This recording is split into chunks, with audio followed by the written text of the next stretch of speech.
भगवान श्री राम का स्वयंवर भी हुआ, भगवान श्री राम का प्रण विवाह भी हुआ और भगवान श्री राम का वैदिक रीति से भी विवाह संपन्न हुआ। भगवान श्री राम का स्वयंवर पुष्प वाटिका में ही हो गया था। मैया जानकी ने जब भगवान श्री राम को देखा तो वहीं पर मैया जानकी ने राम जी का वरण कर लिया था, वहीं पर राम जी का स्वयंवर हुआ था और धनुष टूटना ये प्रण विवाह था कि आप मेरे प्रतिज्ञा को पूरा करिए तभी सीता से नाता जुड़ेगा। इसलिए राम जी ने प्रण विवाह को भी संपन्न किया और आज वैदिक रीति से जो हमारी वैदिक परंपरा थी उस परंपरा से भी भगवान श्री राम ने मैया जानकी का वरण किया। मैया जानकी के मांग में सिंदूर लगा करके वैदिक रीति से भी भगवान श्री राम का विवाह संपन्न होता है। और जब विवाह संपन्न होता है ना, अब विवाह होते होते प्रभात कालीन वेला लगभग भोर तो हो ही जाता है, ब्रह्म मुहूर्त। अरे जब ब्रह्म मुहूर्त हो गया, जब विवाह संपन्न हुआ तो माताएं जो होती है ना, माताएं जो होती है दूल्हे को कोहबर में ले जाती है। कोहबर हमारे यहाँ कोहबर कहा जाता है, इधर क्या कहा जाता है? इधर भी कोहबर होता है। जब शादी विवाह होने के बाद जिस कमरे में पूजा पाठ हुआ रहता है वहां दूल्हे को ले जाया जाता है।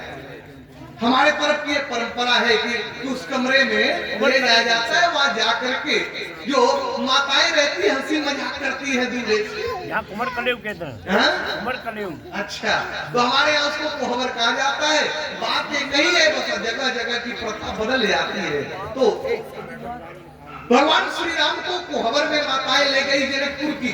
जब कोहबर में ले गई ना तो माताएं जब दूल्हे को ले जाती हैं, जो उनकी साली रहती है जो हंसी मजाक करने वाली, तो ले जाती है तो हंसी मजाक करती। राम जी को भी वहां की मिथिलानी जो थी वो कोहबर में ले गई। चारों भाई कोहबर में गए। जब कोहबर में गए ना तो मिथिलानियों ने क्या किया था, सीता जी की जूती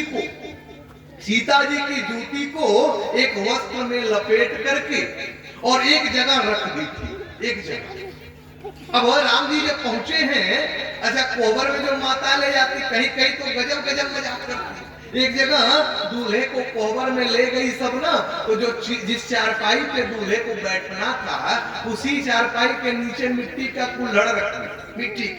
जब दूल्हा बैठा तो वो फूटने लगा और ये हंसी मजाक करने लगी कि दूल्हा बड़ा मोटा है, चारपाई तोड़ रहा है। एक जगह तो और गजब हो, जहाँ दूल्हे को जिस चारपाई पे बैठना था उसी में सुई लगा दी थी, सुई। और दूल्हा जितने जल्दी बैठा उतने जल्दी खड़ा हो। माताओं ने कहा रामदेव बाबा का एक्सरसाइज कर रहे हो क्या? तो गजब गजब हंसी मजाक करने का तौर तरीका। लेकिन मैया जानकी की जूती को मिथिलानियों ने एक वस्त्र में लपेट करके रख दिया।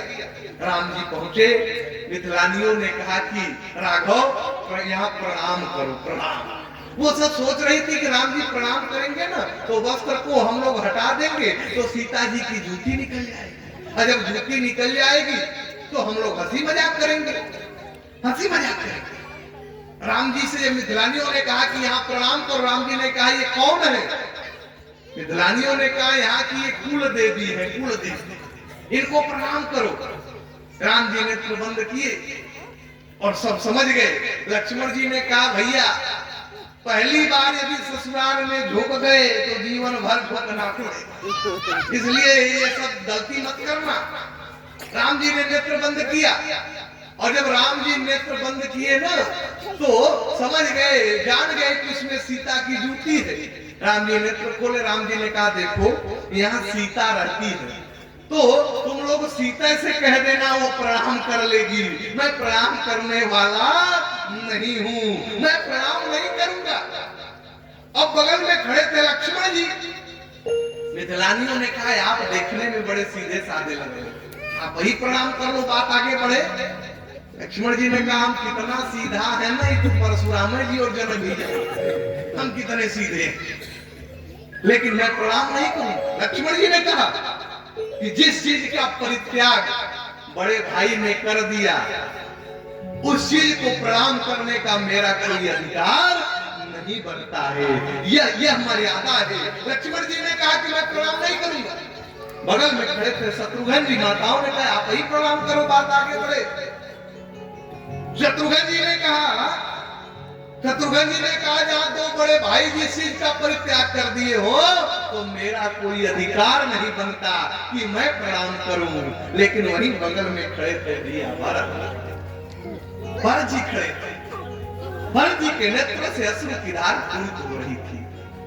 भरत जी ने सोचा कि भैया से ये सब कह रही है, लक्ष्मण से कह रही है, शत्रुघ्न से कह रही है, हमसे कोई क्यों नहीं कह रहा है।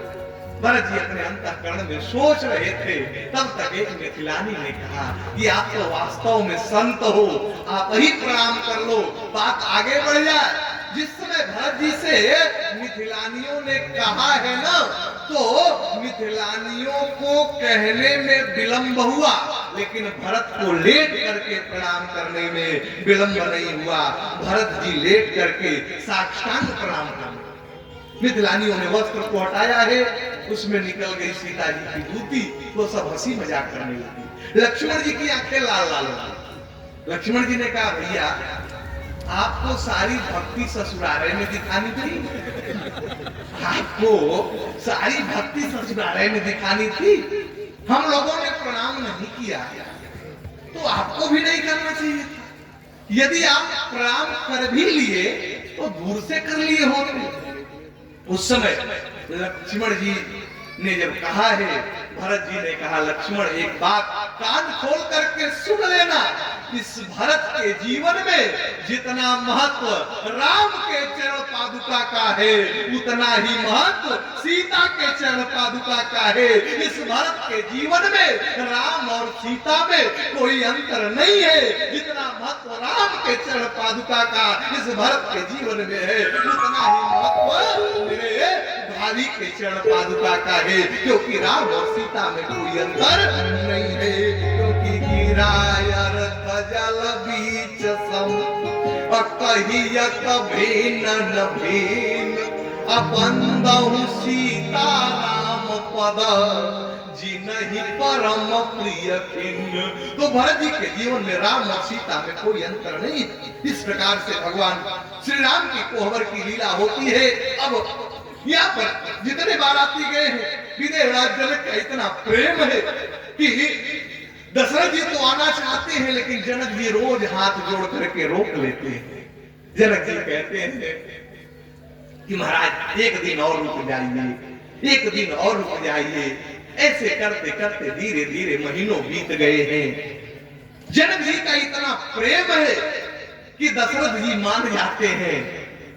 सुबह जब दशरथ जी उठते हैं ना, तो क्या कहते हैं, न प्रति विदा अवधपति माना राखहि जनक सहित अनुरागा।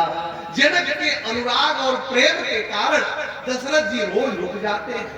लेकिन आज जब महीनों बीत गए हैं, दशरथ जी ने कहा महाराज अब राज्य काम भी देखना है, बहुत सा काम है, अब जाने दीजिए। इधर माताएं इंतजार कर रही है श्री अवध में। अब जब दशरथ जी ने कहा है आज विदेहराज जनक के ऊपर जो बीत रहा है, भगवान श्री राम जब बरासन में बैठे विवाह मंडप में, तो उस समय तो जनक जी प्रसन्न हुए। लेकिन आज बिटिया की विदाई करनी है, और विदाई का जो समय होता है इतना कारुणिक होता है।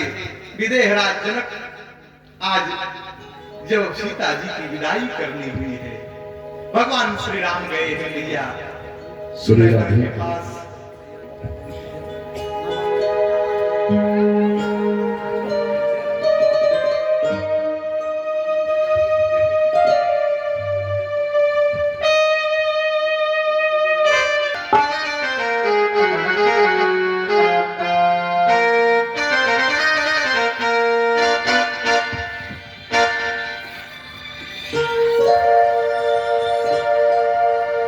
सीता माता जब पैदा होती है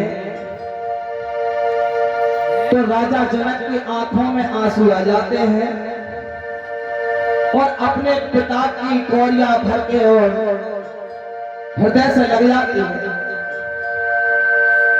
और आंखों में आंसू लाती है। तो राजा जनक कहते हैं बेटा सुन, ये कोई नया काम नहीं है, हर किसी की बेटियां अपने ससुराल के लिए जाती है, तो धीरज दे रहे हो, कह रहे क्या?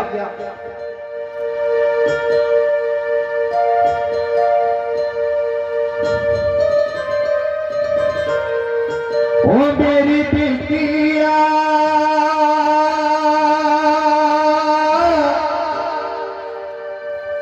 क्यों भरे आंसू क्यों भरिया? बेटी पराया धन है पगले। बेटा तुझे जाना है एक दिन, बेटी पराया धन है पगले, काहे को नीर बहाए। मेरी बेटिया क्यों भरे, मेरी बेटिया क्यों भरे? बेटी पराया धन है पगली, ओ बेटी पराया धन है पगली, काहे को ना मेरी बेटिया क्यों भरे मेरी बेटी।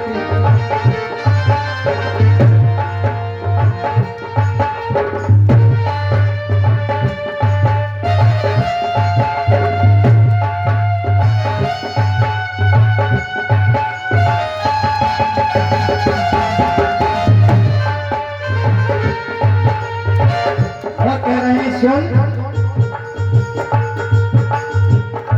काहे समान है जीवन किसी का, काहे समान है जीवन किसी का। समझा रहे हैं? बेटी का एक गाय की तरह जीवन होता है, जैसे गाय बड़ी सीधी होती है बेचारी, गाय समान है जीवन किसी का, गाय समान है जीवन इसका। जहाँ बांधो बांधी जाए, जहाँ बांधो बांधी